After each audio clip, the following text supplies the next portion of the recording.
Hello, welcome back to Malicious Compliance Stories. We have 3 stories for you today. It's a miracle. No pay for shipping? Fine, you can pay for my travel to collect it. And just deal with it? Sure we will, ma'am. But before we begin, don't forget to subscribe to our channel if you're new here and turn on notifications so you don't miss a new video every single day. Alright, let's get started. Our first story. It's a miracle. A recent post reminded me of a similar story from when I worked at an airport. Travelers with special needs are given special treatment by airline and airport staff. You can request a wheelchair for the long distances to get to and from the gate and the long queues at passport control. And if you are in a wheelchair, you'll need help getting your luggage off the carousel, onto a trolley, through customs, and out to the public greeting area. In my country, arriving aircraft will call through before landing with the numbers of passengers requiring assistance, and staff will be waiting at the door with wheelchairs for them. Of course, among the people with genuine needs lurk the entitled ones, but this is not a rant about them in general. This is about a day when I got pissed off. I collected this woman at the aircraft door. He helped her get into a wheelchair and pushed her up the hill and down the hundreds of meters to passport control. We bypassed the lines for passport checks, we had our own staff lane.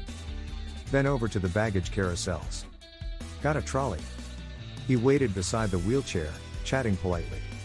She pointed out her bags, typical US 70-pound monster suitcases, and I, all of 120 pounds, struggled to get them off the carousel and onto the trolley. We're doing fine. Just my job, the same as I'd done multiple times a day for years. Then she pissed me off. She tried to get out of the wheelchair. I'm okay by myself from here. I can walk now. I'd be so embarrassed for my friends to see me in a wheelchair. It's just that I get swollen ankles from flying. Internal thoughts, you flat out lied just to get someone else to lift your overweight bags, to queue jump, and to get a free ride. GRRRRRR. I'm so sorry, ma'am, but as you requested wheelchair assistance, I am bound by a duty of care to provide the service to you, fully. You will need to stay in the wheelchair until I can transfer you to the care of your friends and family outside. She called a colleague to push the baggage trolley and kept the wheelchair moving through customs checks and out the door, where her family and friends were able to watch her arrive in a wheelchair. I hope she was truly embarrassed explaining to her family and friends just how lazy and entitled she was. Our next story. No pay for shipping? Fine, you can pay for my travel to collect it. Obligatory happened about a year ago. I work at a tech company, and I was doing testing for a new app feature at the time. Part of that involved getting 2 mobile SIMs to test with. We resell mobile phone SIM cards to businesses, so we ship thousands of these things. Shipping for one of these is about $1, and it's not a strenuous task in any way.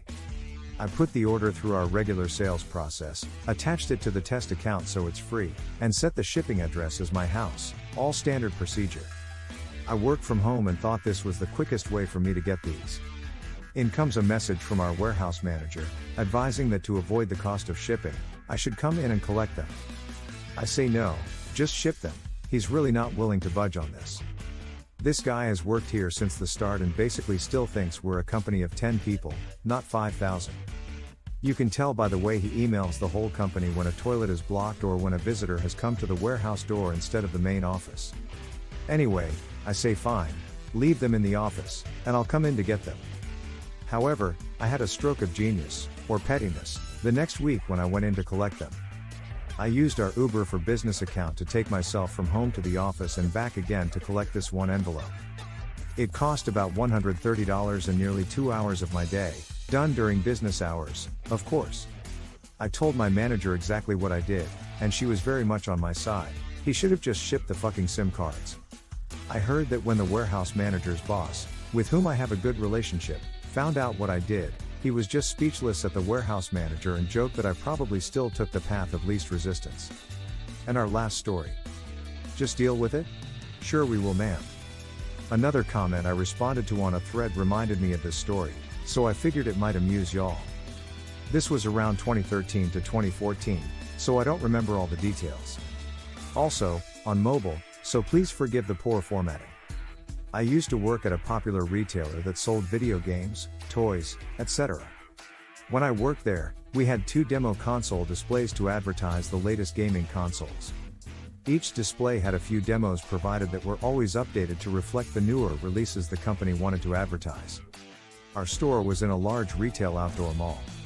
It was common for parents to come in and direct their kids to the displays so they could shop for themselves and or their kids in peace without making a mess or fuss. This normally wasn't a problem. Heck, sometimes even teenagers would come in just to play a few rounds on the displays and leave. As long as they weren't disruptive, no one really cared. For reference, these displays were at the very front of the store, next to the door. The stage is set. One day, a parent comes in with her kid and starts to set him up at one of our gaming displays. Pretty normal. Then they just walk out after the kid is all set. Unless it's the holidays or a special event day, there are normally just 2 people on shift. My assistant manager, seeing this, bolted to the door to get the mom to take her child.